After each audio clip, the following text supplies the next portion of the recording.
Bonjour frères et sœurs et amis, que le nom de Dieu en soit béni et glorifié. Alors, je vais vous parler au sujet du retour, comme je vous ai promis. Si vous l'avez de Bible, on va examiner les Écritures ensemble, parce qu'il y a beaucoup de prédicateurs aujourd'hui qui prêchent un retour invisible. Ils appellent ça le retour en deux faces. Et est-il écrit dans la Bible le mot deux faces ou le retour invisible que Christ vient chercher son Église? Est-il écrit dans la Bible? Pour cela, on va examiner les Écritures. Je vous mettrai en évidence ici tous les versets à l'appui pour bien prouver, et vous examinerez ces versets et comme ça, vous verrez ce que je dis est une pure vérité. Parce que le mot deux faces, j'ai examiné la Bible, j'ai pas trouvé le mot deux faces. Et j'ai pas trouvé dans la Bible que Christ va devenir invisible. Alors, on va faire parler les apôtres. Le seul moyen qu'on peut trouver la vérité, c'est en regardant les Écritures. Parce qu'il y a beaucoup qui disent Amen aux prédicateurs en disant que Jésus viendra chercher son Église invisible. Et ça, c'est faux à 100%. Ce n'est pas la doctrine de la Bible, mais c'est une doctrine qui a été formée il y a à peu près 200 ans de cela par Sourfil et Darby. Comme je vous ai déjà mis des vidéos, mais je n'ai pas mis des versets à l'appui. Et aujourd'hui, je sais vous mettre ça en évidence. Comme ça, vous pouvez méditer les Écritures et vous verrez ce que je dis est une pure vérité. Vous l'avez tellement reçu de la nourriture qui n'est pas la bonne nourriture, vous l'avez reçu un évangile qui n'est pas le véritable évangile, un retour qui n'est pas le véritable retour, mais un retour que notre ennemi a essayé de tordre des Écritures en disant que Jésus va revenir invisible, en deux faces, et ça, c'est faux, ce n'est pas le véritable évangile de Dieu. Alors pour cela, on va regarder ce que la Bible dit à travers les Écritures. On va faire parler l'apôtre Matthieu, après Marc, Luc, l'apôtre Paul, et ainsi de suite. On va examiner d'abord l'apôtre Matthieu. Bon, Matthieu, toi que tu as écrit un livre, je voudrais savoir ce que tu dis dans ton livre au sujet du Christ et au sujet de son retour. Alors Matthieu va me dire, tu peux regarder dans Matthieu 24, tu regarderas dans Matthieu 24 au chapitre 3. C'est nous, on a posé une question à notre Seigneur et à notre Christ. Et on l'a dit, Christ, quel sera le signe de ton avènement? Les apôtres, ils posent la question à Christ, que sera le signe de ton avènement? Alors, le mot avènement, vous verrez tout défiler, et est-il justement ici, et qu'est-ce que ça veut dire le mot avènement? Alors, le mot avènement veut dire voir, paraître, venu, présent, et tout œil le verra. C'est pour ça que le mot avènement veut dire paraître et voir. Ça veut dire quelque chose qui va paraître, quelque chose qui va se présenter. Et Christ va se présenter au jour de son avènement. Alors, on va voir si le jour de l'avènement du Christ est-il le jour de son avènement ou un retour invisible. Alors, les apôtres ont posé cette question. On va continuer un peu encore sur Matthieu. Matthieu 24 au verset 27. En effet, comme l'éclair part de l'Orient à l'Occident, ainsi sera l'avènement du Fils de l'homme. Ah, l'avènement du Fils de l'homme. Et l'avènement veut dire voir. Ça veut dire on va voir le Fils de l'homme. Ça veut dire on va voir le Fils de l'homme. C'est écrit. Alors, Matthieu, il dit qu'on va le voir le Christ. On va demander à un autre apôtre pour voir ce qui répond. Or, on va aller voir Marc. Alors, Marc, va-t-il dire invisible ou visible? Alors, on va lui poser une question aussi à notre frère Marc. Alors, Marc, qu'est-ce que tu dis au sujet du retour? Est-il un retour en deux faces, un retour invisible ou un retour visible et que tout œil le verra? On te pose la question. Alors, Marc, il me dira, tu peux regarder dans Marc 13 et au verset 26. Alors, on va voir si le mot invisible, que Christ va venir invisible. Alors, on verra le Fils de l'homme venir sur les nuits du ciel. On verra le Fils de l'homme venir sur les nuits du ciel. C'est pas visible. C'est Marc qui le dit. Merci Marc. On va aller un peu plus loin. On va demander à notre frère Luc. Alors Luc, qu'est-ce que tu en penses au sujet du retour? Alors Luc il va dire, si tu veux regarder, tu vas regarder dans Luc 21. Alors oui, on va regarder dans Luc 21 et on va examiner les Écritures dans Luc 21. Et tu regarderas au verset 27. Alors, on va voir ce qui dit Luc 21, verset 27. C'est un troisième apôtre. Hein. Alors, jusqu'à maintenant, il ne faut pas se tromper. C'est bien tout œil le verra. On vient bien, il vient au jour d'avènement. Alors, on va poser aussi la question. Alors, Luc 21, verset 27, il dit « Alors, on verra le Fils de l'homme venir sur l'île du ciel. » C'est la même chose. C'est la même chose. On va bien voir le Christ. Il va bien venir sur l'île du ciel. On va le voir. Alors, comme on l'a vu les apôtres, on va aller encore un peu plus loin. Parce qu'il faut toujours pêcher de plus profond, plus profond. On va aller essayer voir les actes des apôtres. On va interroger des anges. Parce que les anges, eux, les anges de Dieu, eux aussi, ils ont quelque chose à nous dire. Alors, on va poser des questions à ces anges. Dans les actes des apôtres, au chapitre 1er et au verset 11. Alors, vous les anges, comment il va venir le Christ? Va-t-il venir invisible au jour de son avènement?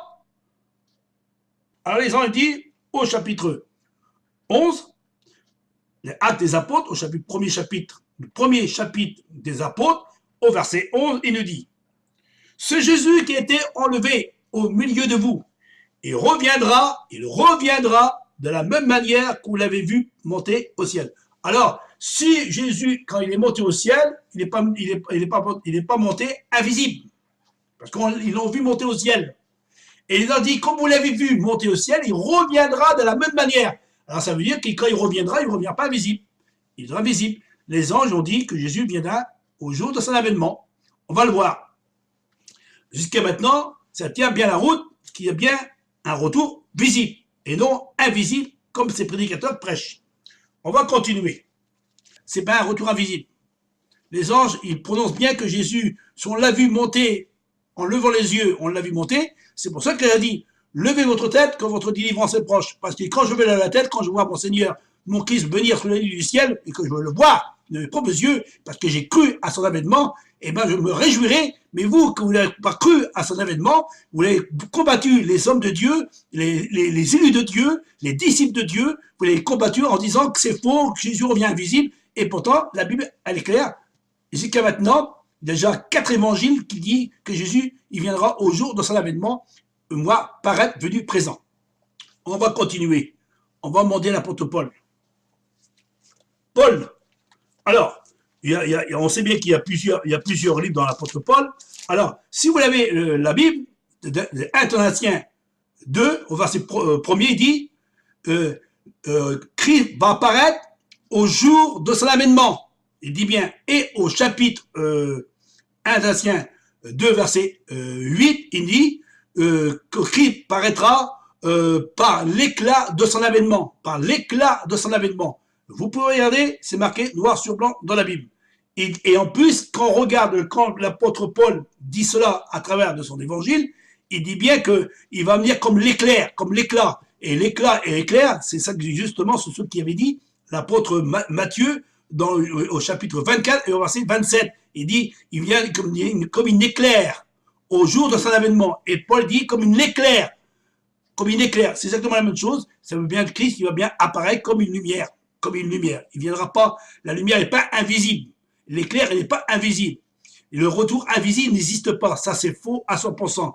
Ça, c'est des fausses doctrines erronées. Et vous disiez Amen à ces prédicateurs. Et si vous dites que vous acceptez ce message, vous ne pouvez pas rentrer dans le royaume de Dieu. Parce que vous combattez ceux qui disent que Jésus revient sur les dieux du ciel. Et c'est marqué noir sur blanc. On va continuer encore. Parce que la Bible, elle parle. Et quand elle parle, il faut l'écouter. Alors, moi, je dis pas Amen à des retours invisibles parce que c'est pas écrit. C'est faux. Un retour de face. Alors, le mot de face, au fait, je vous pose la question. Vous, prédicateurs ou chrétiens, où c'est marqué le mot de face dans la Bible? J'ai cherché, je l'ai pas trouvé. Alors, si vous l'avez, vous pouvez me l'envoyer parce que je l'ai pas trouvé. Et en plus, si vous trouvez dans la Bible au sujet que Jésus vient invisible, vous me donnez le verset.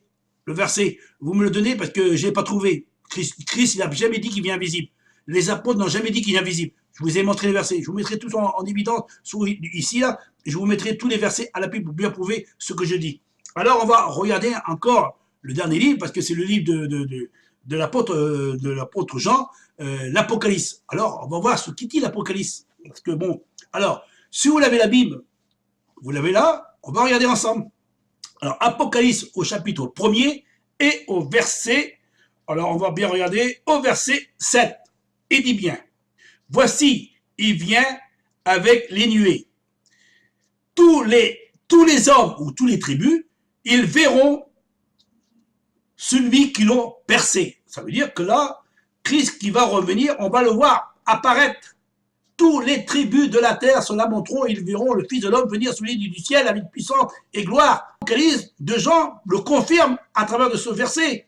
Alors, si vous ne croyez pas ce que je dis, alors je sais pas de quelle façon vous êtes chrétien, parce qu'un chrétien, en principe, quand il prêche l'évangile, il prêche l'évangile de Dieu. Alors, même il y a un autre verset que vous pouvez regarder. Alors, si vous regardez l'apôtre Pierre, il nous parle au sujet aussi que Christ viendra au jour de son avènement. Là, nous voyons aussi qu'à travers de la Bible, il y a des dizaines et dizaines de versets qui prouvent cela.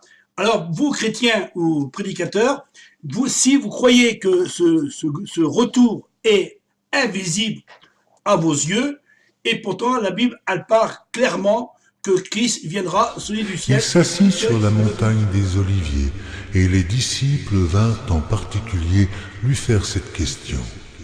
Dis-nous quand cela arrivera-t-il, et quel sera le signe de ton avènement et de la fin du monde? Jésus leur répondit, prenez garde que personne ne vous séduise, car plusieurs viendront sous mon nom, disant, c'est moi qui suis le Christ, et ils séduiront beaucoup de gens. Vous entendrez parler de guerre et de bruit de guerre. Gardez-vous d'être troublés, car il faut que ces choses arrivent. Mais ce ne sera pas encore la fin. Une nation s'élèvera contre une nation, et un royaume contre un royaume. Et il y aura en divers lieux des famines et des tremblements de terre. Tout cela ne sera que le commencement des douleurs. Alors, on vous livrera au tourment, et l'on vous fera mourir, et vous serez haïs de toutes les nations à cause de mon nom.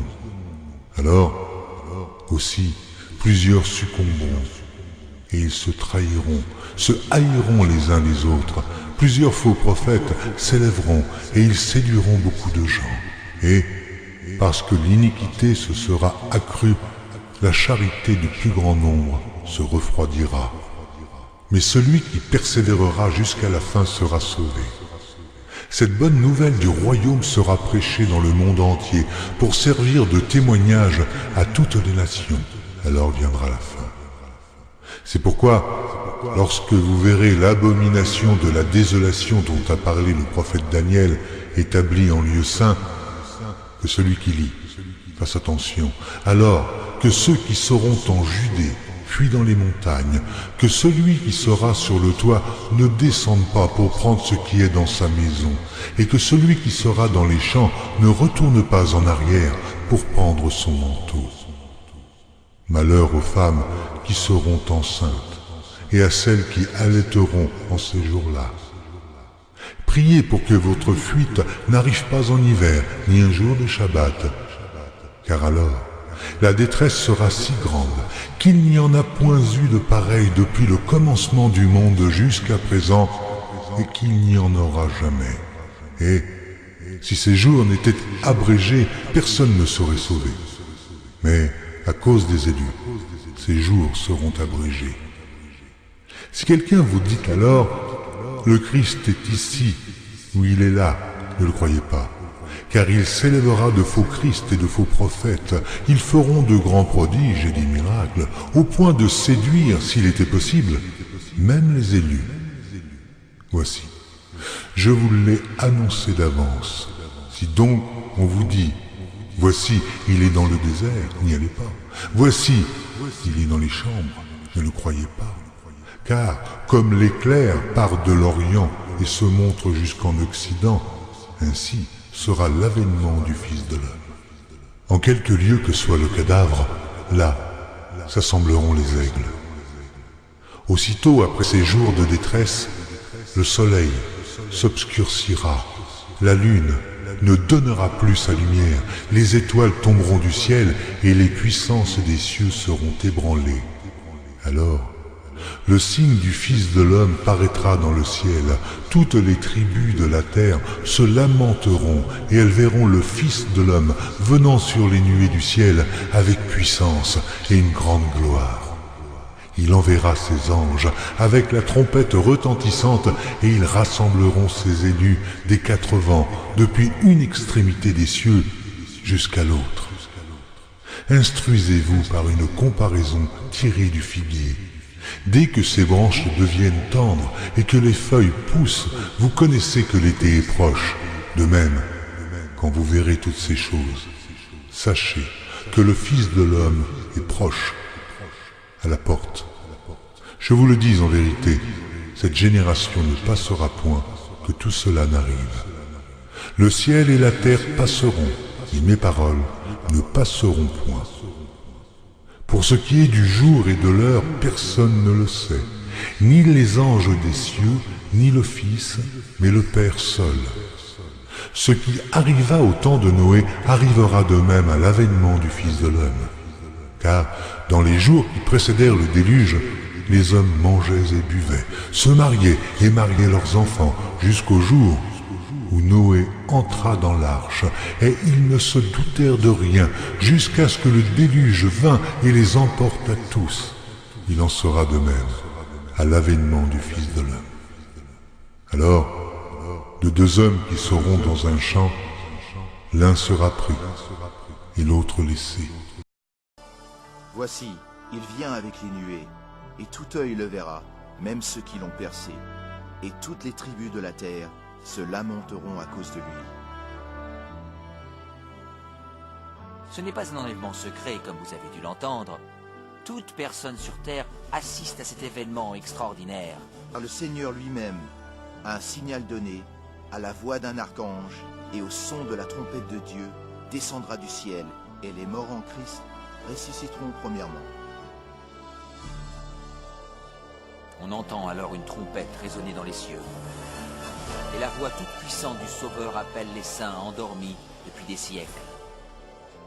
Ensuite, nous, les vivants, qui serons restés, nous serons tous ensemble, enlevés avec eux sur des nuées, à la rencontre du Seigneur dans les airs. Et ainsi, nous serons toujours avec le Seigneur. Les âmes transformées s'élèvent au-dessus de la destruction, laissant le monde en convulsion. Ils rejoignent leur Sauveur parmi les nuées d'anges. Leurs visages resplendissent, car ils savent que leur Rédempteur et ses anges viennent les chercher. Voici, il vient avec les nuées, et tout œil le verra, même ceux qui l'ont percé, et toutes les tribus de la terre se lamenteront à cause de lui. Ce n'est pas un enlèvement secret, comme vous avez dû l'entendre.